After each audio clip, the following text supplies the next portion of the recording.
Hello everyone, welcome to the channel, and welcome to my first look at Enshrouded. Now today we are taking a look at the demo to see what Enshrouded is all about and what it's like.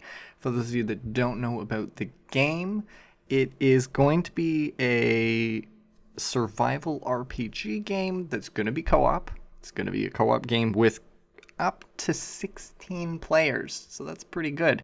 Now it is a game that I am interested in. It's a game that I have high hopes for, and we're just gonna hop in and we're gonna see what we think. So of course, right off the bat, you've got your character creation with some presets. You know, doesn't look like there are a huge amount of options already. So you know, I made my selection. There we go. We're gonna go with the old man. It's a demo. We're trying it out. So let's just scoot right in there. And oh, look at that. We can join an online game, host our own game, or start a private game. We're going to do a private one, of course. And not a whole lot of options there, but that's okay. So I see I'm starting in an egg. Very good. You know what? The images of the game look really good. And I was looking at, you know, a few other pictures and stuff, and I kind of wasn't sure how I felt, but that's not bad. Are you using parkour, folks? Just scooting right in. You can see in the bottom left I've got 7 hours left to play the tutorial. 7 hours. Pretty big map by the looks of things. Oh my gosh. Wow, I've got to drag for quite a while. And I'm zoomed all the way out, I think. Yep. Looks like a pretty big map. I don't know how I feel about the map yet. I know I've only discovered this little section.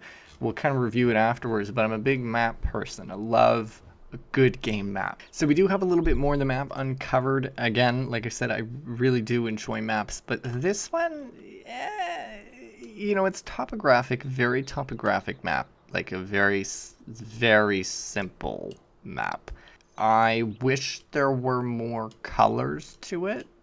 I don't hate this. I just, it feels a little bland. I'm hoping they do add a little bit more to it, because I think that would be it could make a really great map. And the map is fairly large. Like, it's a fairly sizable map. It goes very far that way and very far up. Just on the outside graphics, not bad. You know, not beautiful. I don't think I'm on the highest graphics settings as well, but that's some nice stuff. Some of that could look a little better, but that's fine for now. That's a little glitched, but again, it's only a demo. I accept. I will admit I do quite like the fog mechanic. That's fun. I haven't really seen a whole lot of games that make use of fog like that. Kind of cool. So there is a concept of the shroud in the game. So flame allows you to resist the shroud, but if you linger, you'll perish. Escape the shroud to replenish your maximum time in the shroud. And as you'll see, you know, when we go in here, I can only stay in here for so long.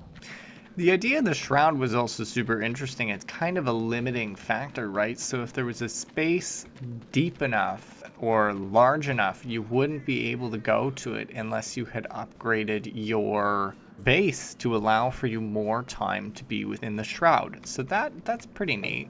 Super interesting that you can upgrade your base to increase its size or increase its, you know, increase your ability to stay in the shroud. That's kind of cool. So crafting is pretty straightforward and easy in the game, and not horribly expensive, I suppose. But yeah, it's, you build your blocks, and you can use the construction hammer and just build out buildings. For those of you who do enjoy building buildings, this might be an easier one for you. It's certainly not a horrible experience. I've played a lot of games where you can build bases, you know, it's fantastic, but this one is actually not horrible. You know, I feel like, sure, there's always room for improvement, but I can get behind the mechanics here. I didn't find anything super glitchy yet. I mean, some of the mechanics were a little strange for building. However, you know what? I have experienced worse building mechanics in fully released games. So ultimately, not super upset with this. I did have some issues building a roof, but you know, otherwise it was pretty straightforward, pretty straight to the point. And I built myself a little shack with a bunch of windows and missing half of the building, but really easy to build overall. And I think there is plenty of room for folks to build if that's what their thing is, if that's what their cup of tea is.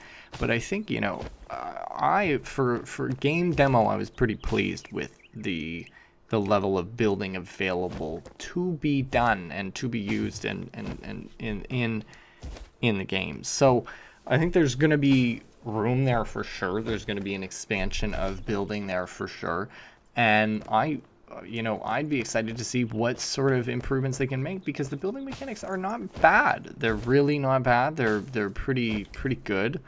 And, you know, I would say they rival some games that do have are known for their building mechanics. I think Ark, when I think of building bases like this, and I think Valheim as well when building bases like this, it's got an easy feel to it, and it didn't take me that long to collect these materials. These materials were actually just purely collected from just running around, and I'm not completely out of materials either, because I was able to build a few extra things. So, you know, not a terrible building mechanics.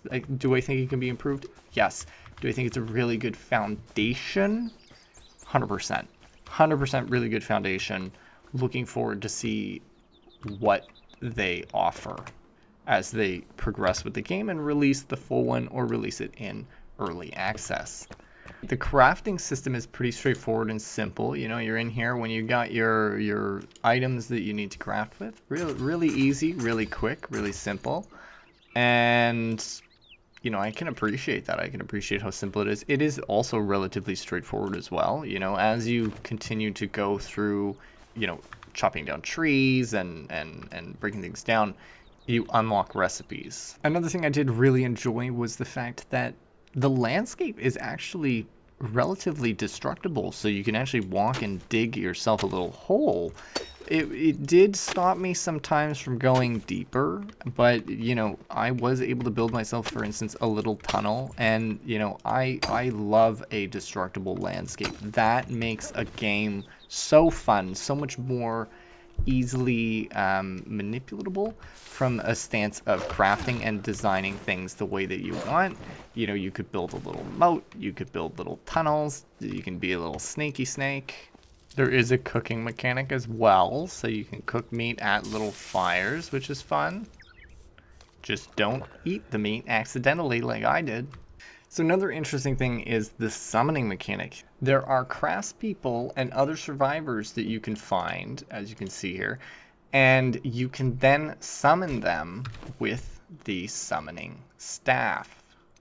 These people are interesting, at least for this case. They have some quests associated with them, but the blacksmith, for example, unlocks a new set of items for you to build, a new set of buildings to build. So you got like swords and armor and stuff like that.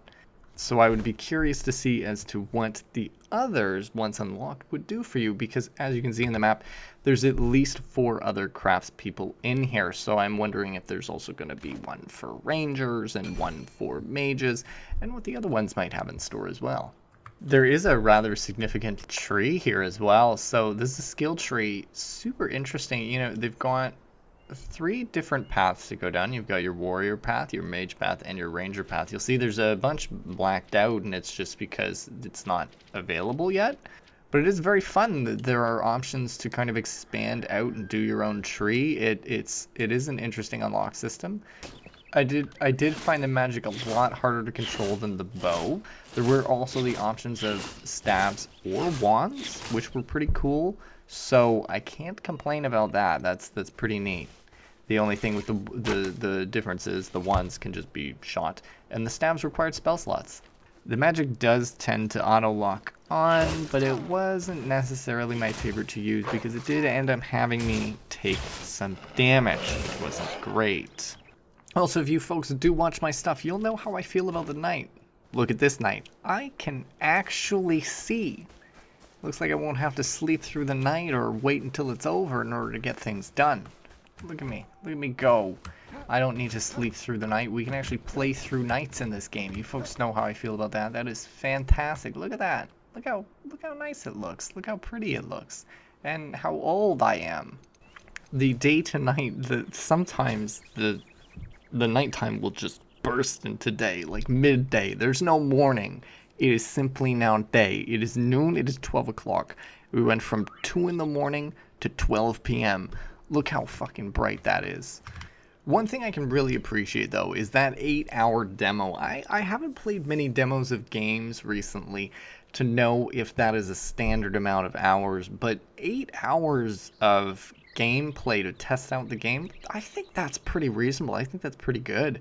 So after playing the demo for over an hour and a half, I've kind of come to the conclusion I am looking forward to this game, but I do have some hesitations. I'm a little reserved just because I'm wondering how the execution of its release will go, if it ends up being put in early access, if it ends up being put in to a full release. I think there is a lot of potential for this game. I think there's certainly a lot of potential that you're looking at, 16-player gameplay. I think that that's fantastic. I do worry a little bit. I'm a little worried that some things may feel more like a bottleneck than a interesting component to the game. Like the Shroud, for instance, part of me is wondering if the Shroud is going to, have you feel stressed, have you anticipate, have you worried about going into the Shroud, getting lost, getting killed, losing your stuff, that sort of thing. Or if you're going to end up just being annoyed that the Shroud is there and it's just causing you frustration. As, again, I've only spent an hour and a half in the game and I didn't play it with anybody else. So perhaps it would actually be more suitable to play with, more than one person. You could play with up to 16 people. I think 16 is quite adventurous of you, quite a lot of people. But, certainly interesting, really looking forward to it. I think it's a really cool concept. I think this is something that people are looking for. A unique game with some combination of RPG elements, a little bit of Souls-like games. I think it can be good. So do let me know what you think in the comments below. Let me know if you think I've completely missed the mark, or let me know what you feel is appropriate here, and how you folks feel about the game. I always love having a conversation about it and seeing what other folks think, what other folks have to say, and what people are excited about in the game and what people are worried about in the game. I think it's always interesting to have those conversations because it makes me think about it as well from other people's perspectives and think, oh yeah, that's right, like this is something in another game that's lacking, or that's there, or that's unique to this, that offers a new experience for users. I think it has a lot of potential. And let me know. So of course, if you did enjoy the video, please don't forget to like and subscribe if you're new. And of course, don't forget to leave any comments with your thoughts below. We'll have a little chat down there. And as always, thank you for stopping by. Happy you did, and I'll see you next time.